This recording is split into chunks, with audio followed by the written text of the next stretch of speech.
Hello everyone. So இன்றைக்கி டயரியாவோட first aid பற்றி பார்த்துடலாம். இந்த சம்மர் டைமில் டயரியா, வாமிட்டிங் மாதிரி பிரச்சனைகள் ரொம்ப அதிகமாக இருக்கும்.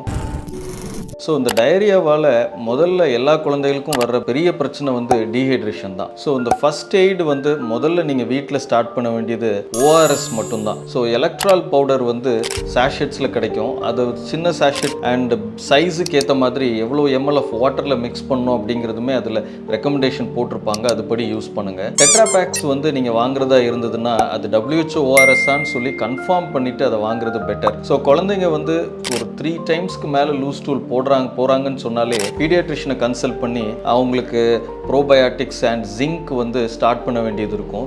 ஆன்டிபயோட்டிக்ஸ் தேவையா இல்லையா அப்படிங்கிறத அந்த சிச்சுவேஷனுக்கு ஏற்ற மாதிரி உங்கள் பீடியாட்ரிஷியன் டிசைட் பண்ணுவாங்க. பழைய மெடிசின்ஸ் எதுவும் ஆன்டிபயோட்டிக்ஸ் ஸ்டார்ட் பண்ணுறது சேஃப் கிடையாது. ஸோ ஃபஸ்ட் எய்டு வந்து முதல் விஷயம் நீங்கள் ஸ்டார்ட் பண்ணுறது ஓஆர்எஸ் மட்டும்தான். ஹைட்ரேஷனை மட்டும் மெயின்டைன் பண்ணி குழந்தைங்க நார்மலாக யூரின் போகிறாங்களான்னு மட்டும் பார்த்துக்கிட்டாலே அதுக்கு எந்த விதமான ஆபத்தும் ஏற்படுத்தாது. தேங்க்யூ.